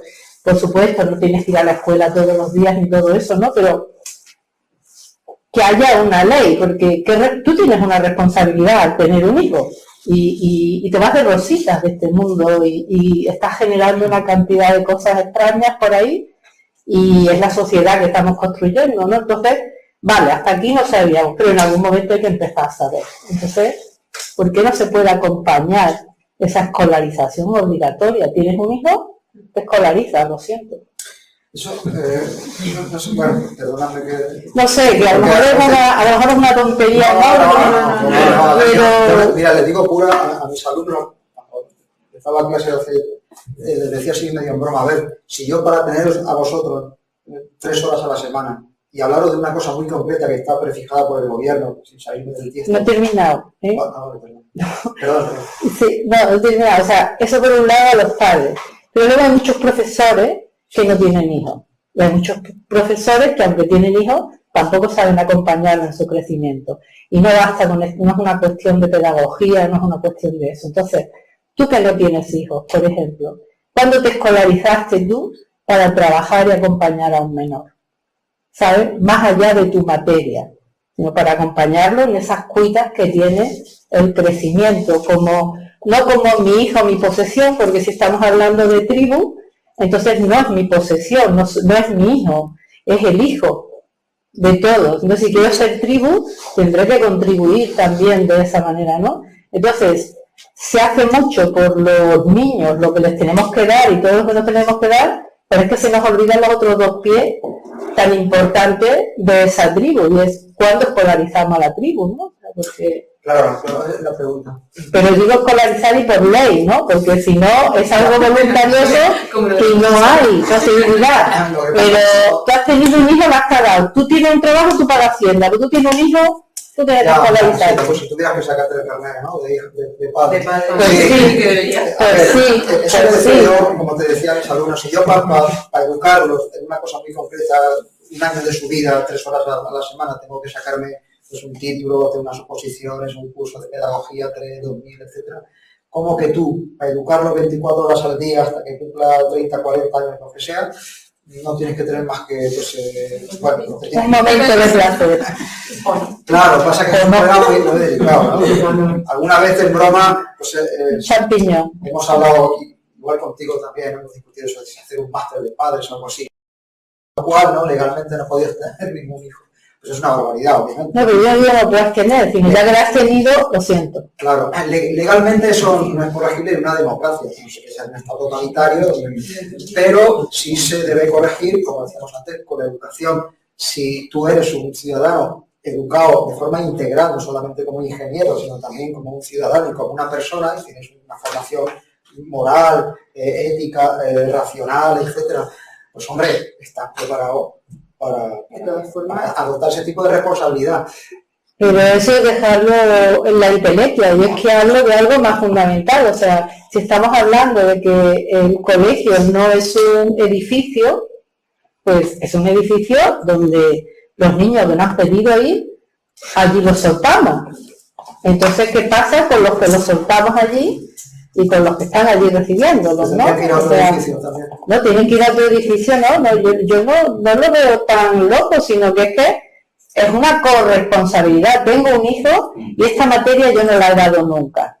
Igual que están los grupos de posparto donde te das y te dicen y te ayudan y todo eso, vale, tienes un escolar, con los chicos te tienes que formar y habrá que generar el espacio legal, físico, virtual, lo que sea, porque hay recursos por un tubo, pero que desde luego un niño tiene que tener el derecho a tener un padre que no le joda la vida. Vale. Y un maestro. Están seguros que eso se puede arreglar con ley. Pero sí que se puede regular, que el Estado sí que debe regular, por ejemplo, la facilidad a la hora de la conciliación, por ejemplo, de los horarios laborales, de la conciliación, y ahí sí que está apoyando realmente a que las familias nos introduzcamos en lo que es la educación de nuestros hijos. Generar las condiciones. O sea, las condiciones. Ahí sí que puedes legislar y decir, tú no puedes estar 12, no puedes echar 4 horas extras, lo siento mucho, vete a tu casa y con tu hijo. Puedes trabajar 7 horas. Facilitar pues todo tipo de reuniones, facilitar a ambos progenitores en las mismas condiciones de igualdad, lo que estoy haciendo ahora con la maternidad y tal. Facilitar pues la reducción de jornada ya la hay, sí, ya la hay, a costa de que las madres, siempre hablo de las madres, porque reduzcamos nuestro sueldo también. Entonces, al final, bueno, pues a lo mejor este tipo de ayudas, no solamente económicas, sino de... los hijos no solamente son de la madre y del padre que la ha cagado y ha tenido un hijo, es de toda la sociedad, el problema o la alegría, como lo quieras llamar, pero tenemos que ser responsables todos y todas. O sea, y el Estado sí que tiene armas para yo hablo pensando en los hijos, que se merecen tener padres con pensamiento crítico y profesores con pensamiento crítico. Entonces, pero para que tengan pensamiento crítico, tiene que tener tiempo para eso, ¿sabes? Y si tiene que, el Estado es el que tiene que proporcionar que haga... Miguel, pero antes de eso, Miguel, disculpa, es que hablando del modelo de comunidad de aprendizaje, la formación de familiares es uno de esos principios básicos. Lo que pasa es que partiendo de las necesidades que tiene la familia, no es lo que siempre, sí, bueno, claro, se facilita lo más posible, pero además forman parte en la toma de decisiones de qué queremos formarnos, qué necesitamos, porque muchas veces lo que se hace, porque las escuelas de padres son a lo mejor una posibilidad, muchas veces lo que se da, lo que decidimos que les viene bien, no, es lo que necesitan ellos, o lo que necesitamos como padres o madres. Y después, por ejemplo, nosotros hacíamos tertulias familiares, con lo cual tú en las tertulias puedes leer de forma dialógica, porque es un procedimiento además muy fácil, puedes leer literatura o puedes leer en tertulias dialógicas pues un texto relacionado con algo de la familia o con algo de educación o algún aspecto significativo y que se presta a compartir, a poner en común.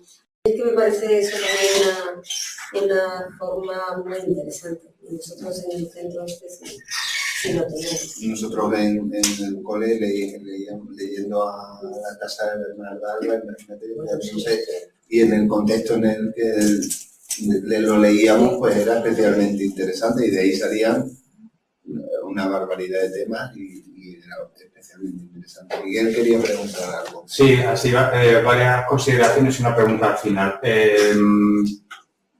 Contestando a la compañera Pura, en una escuela ideal, con estos planteamientos que se dice, donde las competencias clave están tan trabajadas, pensemos optimistamente que en un futuro no vamos a necesitar una escuela de padres para tener hijos porque esas personas ya vendrán formadas con la madurez suficiente para que cuando tengan hijos luego sepan qué hacer, ¿no? Porque esas competencias educativos, afectivos sexuales y todo eso, ¿no? Hay ironía o no. Luego, yo creo que la escuela también es un reflejo de la sociedad y la sociedad no está en sus mejores momentos. Creo que va hacia una deriva un poco totalitaria que se está manifestando en varias cosas, ¿no? Por ejemplo, esta mañana salía la noticia de que Giorgia Meloni había puesto muerte a la escuela moderna o, por ejemplo, con las intervenciones de Vox en el Congreso haciendo una pregunta cuestionando la educación tradicional, ¿no? De ya cuestiones tan básicas como eso. Entonces, mi pregunta va encaminada a de qué manera creéis que se está dando voz a los protagonistas de toda esta historia, que son las criaturas, es decir, los niños y las niñas. ¿De qué manera tienen ellos voz? Porque nos preocupamos mucho de lo que los docentes, también esta mañana salió en el diario una noticia, en el diario.es una noticia de las quejas que están poniendo los docentes con la aplicación de la LOMLOE, ¿no? Que está siendo pues difícil de aplicar. Yo entiendo que todo ese proceso normativo ahora tiene que desembocar en una actividad diaria. ¿Cómo hago la unidad didáctica de mi departamento que todavía se ha hecho el currículum en agosto y, coño, cómo lo adapto? Y luego los padres, ¿no? Nos quejamos de cómo también, que mi hijo no aprende las matemáticas suficientes, de que no le pone suficientes deberes. Es decir, yo me pregunto, ¿se les exige a los profesores también, ya que es un trabajo competencial en la LOMLOE, las competencias suficientes para que los docentes puedan dar clases? Es decir, ya que estamos hablando de competencias, las competencias docentes, ¿creéis que vuestros compañeros y compañeras docentes tienen las competencias digitales para poderlo solventar una situación así, ¿no? Entonces, esa es la pregunta. ¿De qué manera creéis que en la práctica se está dando voz a los protagonistas y no poniendo tanto? Creo que al final nos perdemos en lo preocupados de las quejas que tienen los docentes en aplicar la ley, los padres a mí no me gusta que le enseñen educación sexual o nutrición, ya si ponemos el acento del volumen en lo más alto, pues, y que no lleguen con la educación suficiente para el nivel para que luego puedan ser ingenieros, ingenieras, tal, y no se les está dando realmente la voz y el canal de participación real, que me parece estupendo las iniciativas de comunidad de aprendizaje, donde ahí sí que realmente tienen la voz las criaturas, donde sí que pueden a lo mejor participar de una forma directa y dar cabida a sus inquietudes, ¿no? Y creo que eso de las situaciones de aprendizaje al final es una forma de demostrar que el proceso de enseñanza-aprendizaje tiene que cambiar. ¿Por qué tiene que ser enseñanza-aprendizaje? ¿Por qué no es aprendizaje-enseñanza? Quiere decir que al final nos estamos dando cuenta de que la persona dando su discurso magistral como profesor que tiene la verdad absoluta no funciona ya, porque el saber lo tiene Google, ¿sabes? Es que no tenemos que ver qué hacemos con ese conocimiento. Yo no quiero saber acerca de los 3 tipos de afluentes de un río, sino, no quiero saber los 3 tipos de afluentes, sino qué hago yo con esos afluentes. Si pasan por mi ciudad, pues tendrán más importancia y tal. Claro, es tan importante el pensamiento crítico justamente porque, como tú dices, la información está ahí, pero hace falta saber manejarla, saber sobreponerse a ella con criterio propio, etc. Y eso es la principal competencia que habría que aprender. Estoy totalmente de acuerdo contigo que no se le da ningún espacio, ni ahora ni nunca se le ha dado al alumnado en este tipo de asuntos. Sí se le puede dar en la práctica, pero se supone que en el ámbito, vamos a decir, legislativo, de decisión, ¿no? A mí eso me parece espantoso. Creo que eso es un reto próximo. Ahora mismo eso a la sociedad le suena seguramente a chino, pero es un reto próximo a lograr. Es decir, que el propio alumnado o que los chicos participen en la propia confección de la ley educativa. ¿Por qué no? ¿Por qué no? Me parece algo que suena muy exótico y luego mucha gente nos tiraría los ladrillos en la cabeza por decir algo así, pero es algo que es muy legítimo de pedir. Más allá de que se hagan comunidades más o menos de aprendizaje, sino que sean protagonistas, como dices tú, en todos sentidos, y que puedan participar en esa toma de decisiones. Y parte del desarrollo de una democracia real es que cada vez más gente participe en las decisiones democráticas, en educación y en todo. Eso quiere decir, rebajar la edad del voto y hacer que los chicos participen en aquellas cosas que le incumben directamente, como es el ámbito educativo, por supuesto que sí. De todas maneras, fíjate, otra cosa que yo estoy de acuerdo con lo que has dicho, y yo creo que es importante y todos tenemos que algo que decir, pero fíjate, a lo mejor es que hay que tocar más cosas, que no sé si la ley esta la toca, hay que tocar a lo mejor espacios y hay que tocar tiempos, es decir, a lo mejor los espacios como están distribuidos o como están organizados las aulas, tal cual, los chavales uno detrás de otros, y más en secundaria. En primaria, con el tema del proyecto rompimos esa organización, era más dialógico, se están sentados más de otro tipo, ¿no? Y en primaria, porque yo en secundaria no. Pero bueno, y eso es una forma de organizar el aula, pero también incluso los espacios físicos de las aulas. Mi hija está ahora mismo en una universidad, no de España, y tiene, por ejemplo, es una universidad, pero yo creo que se puede hacer en secundaria, que tienen unas tutorías, unas enseñanzas que son online, otras que son presenciales, otros que son organización en grupos como tutorías, y donde les dicen lo importante no es tanto los conocimientos que tú apliques para desarrollar ese tema práctico, sino los argumentos que das, y les ponen trabajo en casa, es decir, y yo me lo cuestiono y digo, jolín, pues es que eso no es tan complicado, bueno, es difícil, pero a lo mejor es que tenemos que tener otra mentalidad de cómo abordar las cosas de otra manera, ¿no? Y los tiempos igual, a lo mejor resulta que no todos tenemos que hacer todo al mismo tiempo. Yo creo que es un reto, ¿no? Pero sí, a plantearse y a reflexionar, ¿no? Sí, sí. Y bueno, y transferir todo lo que aprendes y o enseñan fuera del ámbito de la escuela. Claro, uno de los objetivos de la ley es justamente romper esas cuartas paredes, ¿no? La que hay entre una aula y otra, entre una materia y otra, y también, sobre todo, entre el centro y su entorno. Ahora, la ley, claro, como decías tú, ¿no? Luego está implementar esa ley, y eso ya es un asunto social que trasciende el ámbito educativo. Y yo creo que el profesorado ahí tiene mucho que decir. Sí, pero tampoco pidamos... Es verdad, no todo ni ponerle todo, claro. echárselo todo. Claro, yo claro, sí creo... solemos creer que todo se arregla con la educación, y es cierto, pero claro... Yo estoy hablando de actitudes, sí. de formas de abordar la educación, ¿no? de modelos educativos. O sea, y ahí, pues a lo mejor no llegas hasta allí, pero sí puedes llegar un poquitito. Y las siguientes generaciones van un poquitito más. Hombre. Yo sí creo que hay, objetivamente hablando, un cierto progreso en ese sentido. Sí. A nivel general, no ya, es decir, instituciones o experimentos o grupos como el que tú, sino a nivel general hay un cierto progreso, una cierta noción de que las cosas tienen que progresar. Es cierto que va mucho más lento de lo que nosotros quisiéramos, porque también los cambios que son tan radicales y en un ámbito a la vez tan radical, tan a la vez como la educación, pues son necesariamente lentos. Y además, lo peor es que si nos apresuramos mucho, por la ley del péndulo de Isabel, pues aparece la contrarreacción. Entonces, claro, esta ley se ha hecho, a mi juicio, midiendo mucho eso, y aún así va a generar una contrarreacción con mucha probabilidad. Y claro, pues hay que ir con mucho tino con eso. No sé, y después también tampoco es cuestión de moverte porque estás en arenas movedizas, es decir, te puede producir mucha incertidumbre, mucha inseguridad, es decir, malestar. Quiero decir como docente, ¿no? Que también, yo también creo que hay que cuidar la salud mental, ¿no? Claro, también a veces le estamos pidiendo a los docentes que dar un salto también en el vacío puede ser angustioso.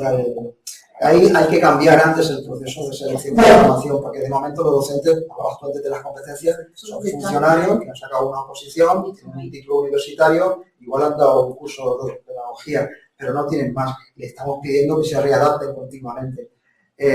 No está mal, podemos exigir eso, pero lo podríamos exigir con mayor legitimidad si el proceso de selección y de formación fuera coherente con esas exigencias. De momento no lo es, entonces están readaptando, reciclándose, como, bueno, en cierto modo hay que hacer, pero con un límite.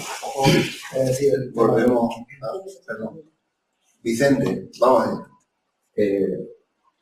Lo que dice Víctor me parece ese progreso que dice. Yo salgo desde hace 43 años que empecé a ejercer como padre y me apunté lo que se llamaba el APA. O sea, fíjate. Entonces, hace 43 años veo que existen los mismos problemas que comenta ahora esta Flor o Flor. O sea, hace 43 años. Pero hace 20 años mi hija como docente quiso de en un instituto, Arroyo San Serván, recién con todo el profesorado, todos los padres, fue incapaz, porque no iba nadie, porque no había compromiso. Y ahora, otros 20 años más tarde, luego dice que sigue existiendo su mismo problema. Yo me planteo qué es lo que ha pasado en este país 43 años de democracia, libertades, posibilidades económicas que quizás antes no había. Y yo en estas 3 generaciones de aquí me quedo apagado. No soy abuelo, si ejerceré en alguna generación abuelo. ¿Por qué te has quedado pasmado? Porque me da la sensación de que nada avanza. Claro. Me da la...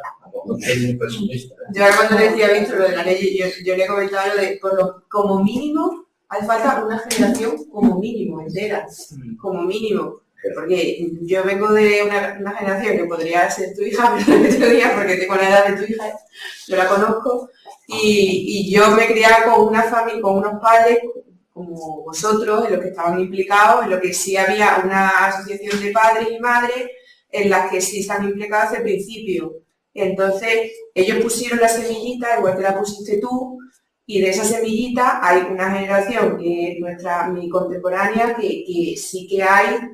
A ver, yo me quejo de la colaboración, pero sí que es verdad que hay bastante, o sea, más de lo que a veces dice no hay nadie, no, sí que hay y cada vez más. Y además es una actitud muy contagiosa, porque las familias te ven disfrutando en estas actividades, te ven participando, ven que los peques están con todos sus amigos, con toda la comunidad educativa, y es muy contagioso.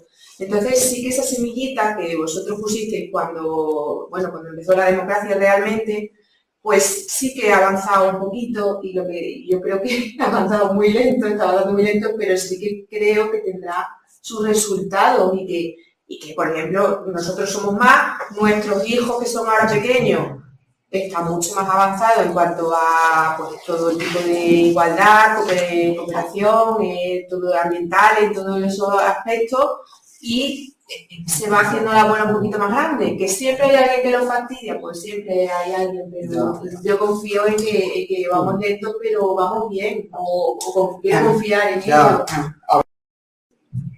Es que tampoco esto es una ciencia. Es decir, y me da mucho pudor decirlo.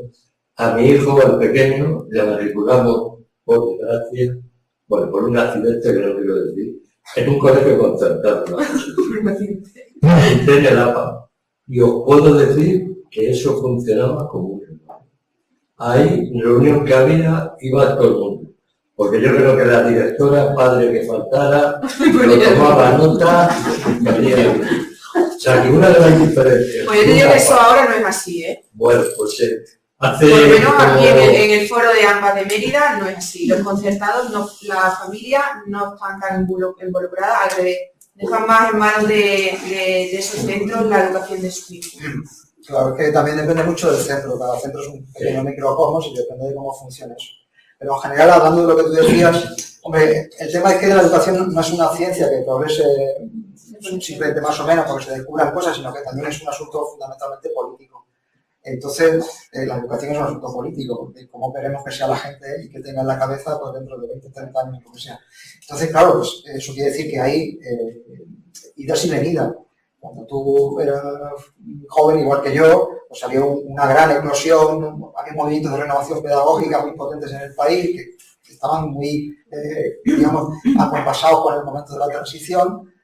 Luego hubo, pues, digamos, momentos de reacción. Ahora salimos de un momento de reacción, que fue la ley Wert, que fue un momento de contrarreacción con lo que era la LOE, y ahora estamos en un momento de nuevo, bueno, recuperar el tiempo perdido, por decirlo así, y a ver cuánto dura. Entonces, bueno, en ese ir y venir, yo creo que al final la suma significa un cierto progreso, porque si te fijas en los últimos 40 años, la mayor parte de las leyes, o la mayor parte del tiempo, ha estado, vamos a decir,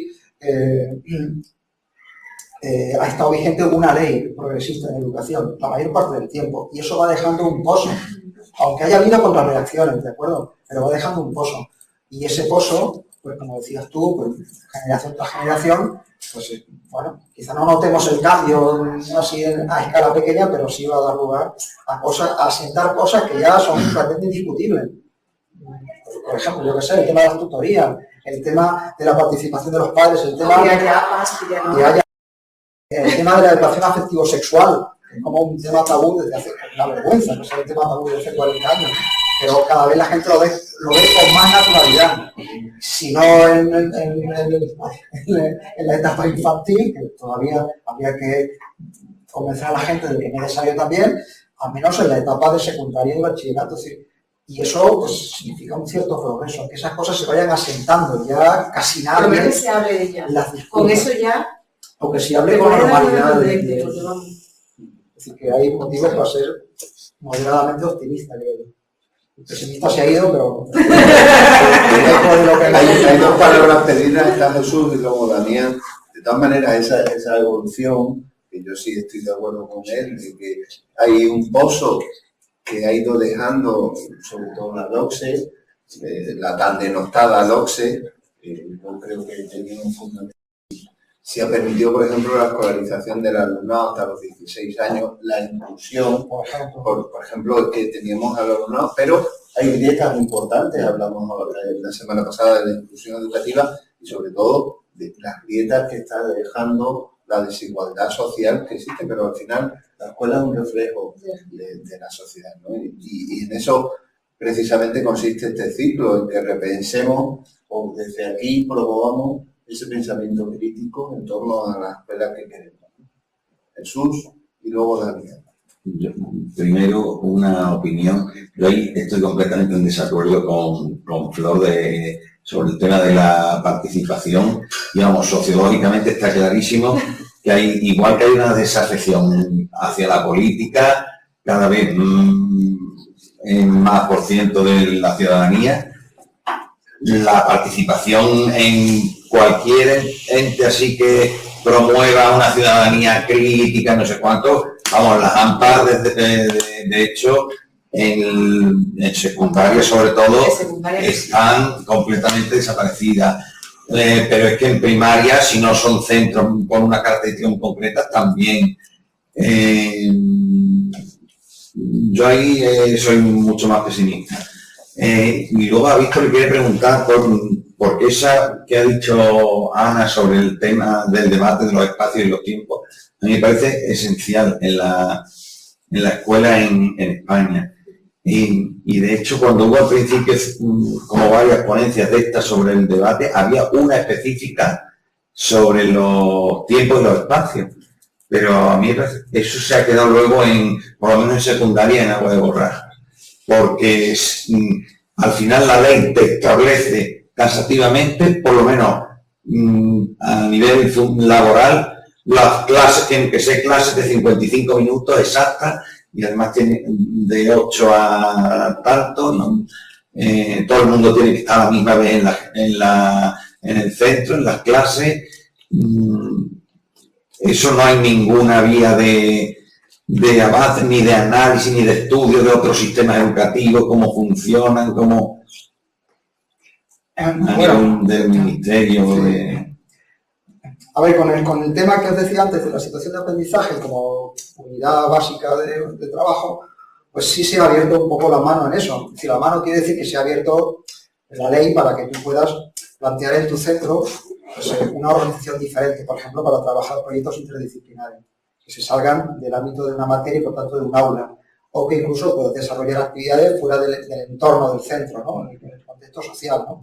Yo conozco centros, mi amigo Manuel Negrete, ¿no? Porque hacen constantemente, bueno, tienen una programación explícita en la programación de centro, donde trabajan con los centros de mayores de la zona, ¿no? Y rompe, por tanto, el espacio del centro de forma orgánica, por decirlo así. La ley facilita que cada centro, en el ejercicio de su autonomía didáctica y pedagógica, pueda implementar ese tipo de rupturas con el espacio y con el tiempo. Ahora, eso sí depende, como al final, de la voluntad, de la directiva, de los profesores y de los padres también que participen en eso, de, claro, asumir un esfuerzo mayor.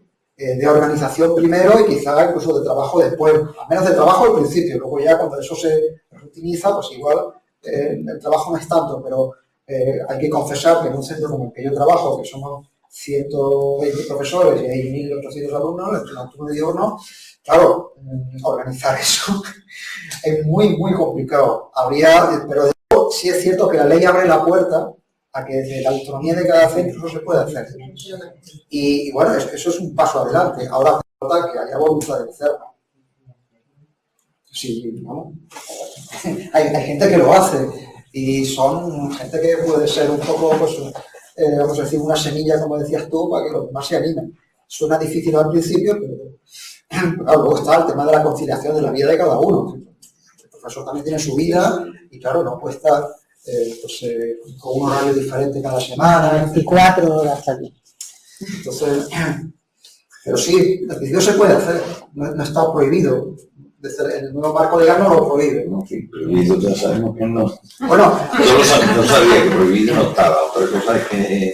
bueno, no te creas, En marcos legales anteriores era un problema burocrático enorme, tan grande, de hacer eso, que prácticamente, aunque estuviera prohibido, era como si estuviera. Que era complicado organizarlo en tantos permisos. Ahora hay una mayor cobertura legal. Sí. Hay una mayor cobertura legal para que tú organices eso. Por ejemplo, para que tú pues, organices un proyecto de aprendizaje, de investigación o un proyecto de educación, ¿no? Que implique, por ejemplo, pues empezar antes o acabar después, o romper esa barrera horaria entre una hora y otra para trabajar con otros profesores en el mismo proyecto, se puede hacer. Sí. Ahora hay una facilidad, incluso hay un cierto apoyo, aunque sea de momento moral, no sé si llegará a ser material, para que eso se consiga. Si tú ahora presentas un proyecto interdisciplinar, pues lo presentas a la consejería, estoy seguro de que te lo van a priorizar sobre otras cosas. Es decir, que hay un cierto apoyo institucional. Lo demás ya, pues, yo creo que en ese sentido la clave está en el cambio de mirada que el otro día explicaba Susana, que no solo tiene que ver con aspectos de inclusión educativa, sino con la propia organización, y en eso hay que hacer mucha pedagogía entre el profesorado, porque muchas veces somos nosotros mismos los que nos ponemos las trabas y los que vemos problemas donde no los debería haber, ¿no? Sobre todo porque no hay esos espacios que comentaba también Ana, ¿no? Para hablar de este tipo de cosas, sino que es un edificio, perdón, el centro escolar, donde vamos a trabajar y luego nos vamos para casa y no hay espacios de coordinación ni de debate, realmente. Pero te lo pido, Damián, que había tomado la palabra. Sí, bueno, lo primero agradecerte, Raúl, el ciclo que has organizado, porque al menos para mí ha sido descubrir un universo que tenía totalmente perdido, ¿no? Porque yo no he tenido hijos y por lo tanto no tengo la visión secuencial que tiene Vicente, con lo cual tengo mi experiencia personal y lo que tienen ahora. Yo la experiencia personal, la experiencia educativa para mí ha sido la experiencia más traumática que he tenido en mi vida. Yo estudié el bachillerato en los Salesianos de Mérida. Hace mucho tiempo ya de esto, justamente, yo hice primero de bachillerato cuando se inauguró el colegio. Que espero que haya cambiado para mí. Yo no he vuelto a pisar ese colegio, pero para mí ha sido un horror, pero un auténtico horror, ¿no? Entonces, estoy viendo todo lo que se ha puesto estos días y evidentemente pues hay carencia y habrá muchas cosas de tal, ¿no?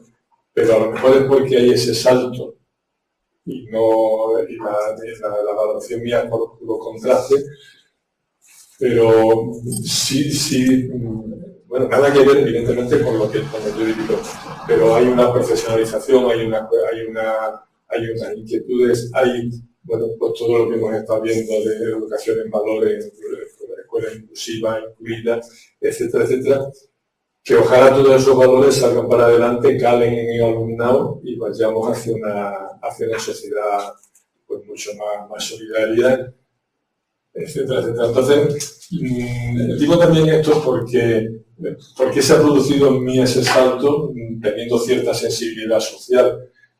Cuando estáis diciendo, lo habéis comentado, que evidentemente la educación debe progresar cuando hay una sociedad que la impulse y la educación debe impulsar. Es decir, ahí un movimiento de retroalimentación cíclica, ¿no?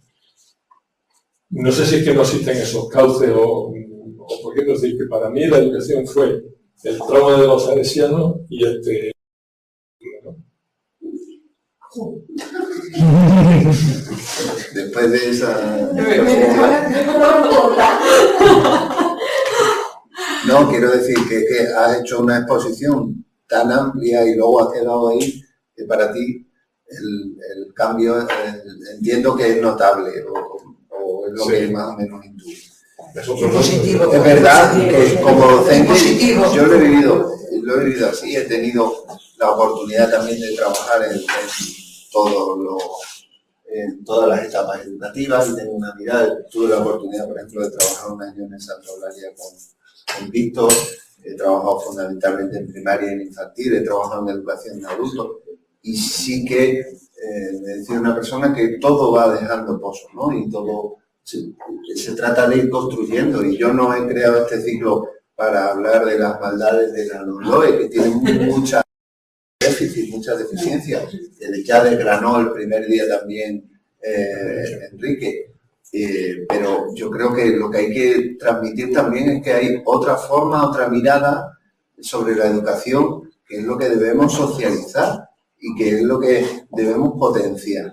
Y esa era mi intención al organizar el ciclo, ¿no?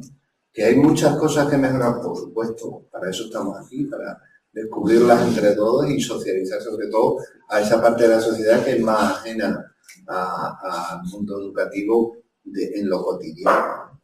Y yo creo que hay ejemplos también vivos de personas implicadas y comprometidas. Pero alguien me decía el otro día, al final esto también es un poco, se trata de conciencia de clase, de que verdaderamente el ser docente es para mí una responsabilidad muy importante. Para mí es la profesión más maravillosa del mundo, pero también la que genera en mí una responsabilidad muy importante y un compromiso social y por ello me tengo que implicar más que otras personas porque tengo una tarea y tengo que desarrollar que es muy importante para mi entorno y para el contexto.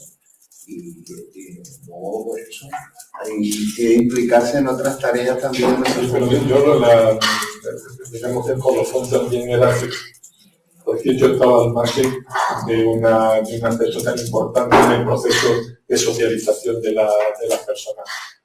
No sé si queda, salvo las AMPAs, se llaman AMPAs ahora. ¿AMPAs o AFAS? O AFAS, ¿no? No sé si hay otro, igual no es necesario, pero es decir, dentro de ese proceso de retroalimentación, bueno, fue un accidente mío que por puro rechazo me he mantenido. Pero tú no has estado, no sé si existen para mí, vínculos. En la mirada que yo tengo de la educación, tú no has estado ajeno verdaderamente al hecho educativo, porque el hecho educativo es todo, y el que participa socialmente y en ese diálogo, no, es que la escuela, precisamente eso es lo que yo vengo reivindicando desde hace mucho tiempo.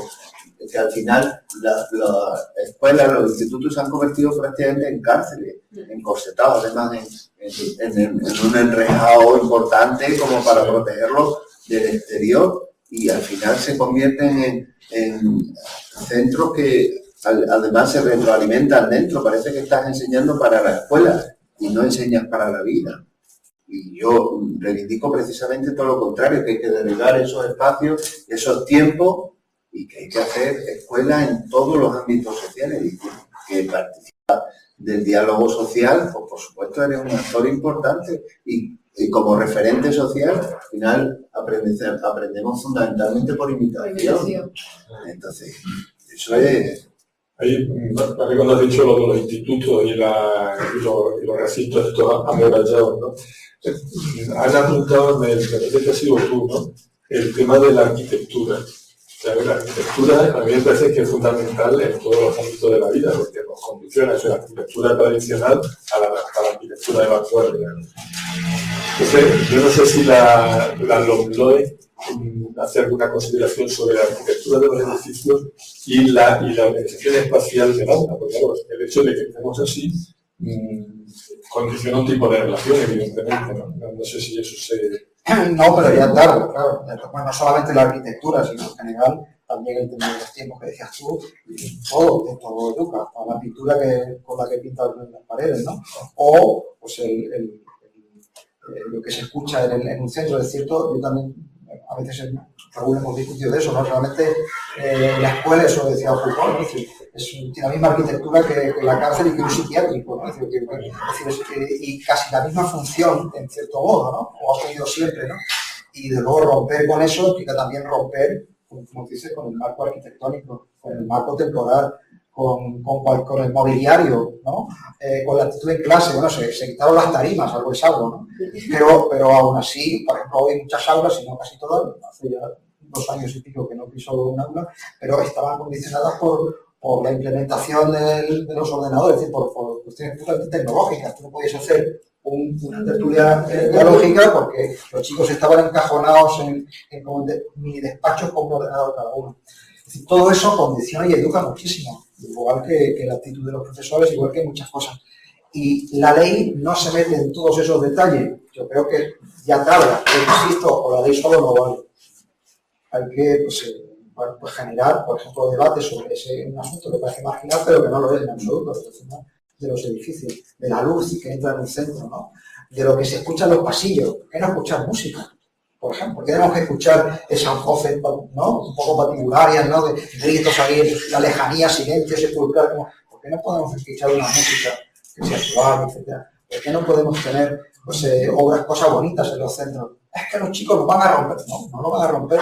Si tú le das a los chicos un edificio ya deteriorado o carcelario, se comportan como prisioneros en una cárcel. Si le das un edificio bonito, arquitectónicamente sugerente, se comportan como gente merecedora de ese espacio. Es decir, todo eso había que tratarlo, aunque yo no creo que la ley sea la solución. Pero sí es cierto que tenía que haber un marco legal que quizá promoviera impulsar eso. Por la razón. Luego hay... Manuel.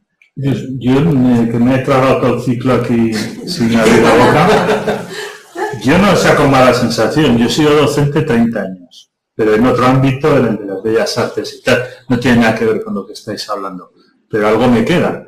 Entonces me interesa escuchar las experiencias de otros sectores, de otros. Y yo de aquí saco 3 conclusiones. Una la ha dicho Víctor y yo lo he visto clarísimo. Hay muchísimos profesores y profesoras que son profesores y profesoras porque no les quedaba otra, porque era la única salida laboral de muchísimos estudios universitarios. Y eso es así, y lo defiendo aquí y en Conchinchina. Y entonces tenemos un problema gigantesco en ese sentido, que a ver cómo se le mete mano. ¿Por qué no tenemos maestros? Tenemos maestros y muchos funcionarios, que operan más como funcionarios que como maestros, porque su vocación es de 0 a 1000, muchas veces 0. Yo conocí a una persona que renovaba su baja por depresión, porque yo estuve también en el movimiento sindical de la educación y tal, y un día le dije, pero, ¿qué te pasa? Y dice, que es que no aguanta a los niños. Imaginar que me viene al despacho un bombero y me dice, es que no tengo miedo al fuego. ¿Qué hacemos con eso? Eso por un lado. Por otra parte, en un mundo como este, en una sociedad como esta, donde todo se conjuga en primera persona del singular, es difícil que la escuela se escape de esa tendencia. Y entonces, pues se participa poco en las AMPAs y se participa todo, porque todo está hecho para no participar.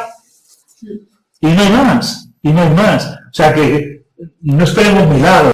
Y luego la tercera cosa que quería decir es que, no sé, yo recibí una educación diferente. O sea, yo soy un niño del Pilar, nada menos. Entonces, claro, hay cosas de las que no puedo hablar. Pero sí sé que la escuela que yo conocí no tiene que ver nada con la de ahora. Entonces, el discurso está en negativo, es cómodo, porque cuando no tienes respuestas, acudes enseguida a la crítica radical. Y eso no es así. No tiene nada que ver. Pero es que no hay, y además he vivido en distintas comunidades autónomas y lo he visto. Los avances son en algún sentido espectaculares. Otra cosa que la institución escuela, que referenciáis desde el punto de vista incluso arquitectónico con escuela panóptico penitenciario y no recuerdo cuál era la otra, pues siguen su concepto, sigue igual.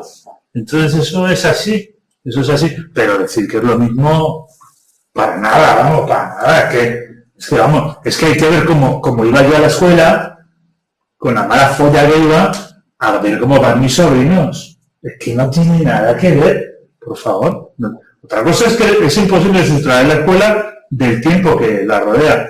Y luego, claro que se hacen cosas, y claro que se han hecho movilizaciones. El otro día yo me enfadé un poco porque escuché, es que desde el 2000 no sé cuánto, desde el 2008 no se ha hecho nada. Pues no, señor, ha habido marea blanca, ha habido marea verde, ha habido movilizaciones inmensas, y a veces se gana, otras se pierde y otras se empata. Y hasta que no pasa el tiempo y la ola fluye, no sabes exactamente qué de lo que has peleado queda. Entonces, un poquito de optimismo y un poquito de garbo en el asunto, que además, otra cosa que me jode, dice, es que la gente no pelea, me cago en Dios, pues si no pelean los funcionarios, que no se juegan nada, pero nada, yo, vamos, es que ya flipo, entonces. Y no quería decir nada más, ya como acaba el ciclo, ya acaba de contar todo lo que quería decir.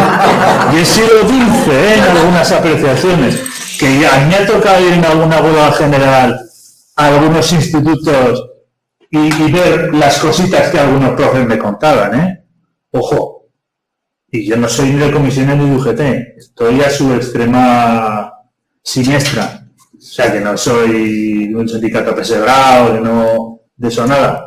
Entonces, hostia, un poquito de vergüenza, joder. Y ya. Yo soy de la optimista también. Yo, si os parece, nos tomamos una cervecita y comentamos el ciclo. ¿Las más sales de que ha dejado? No, es que después de esa palabra...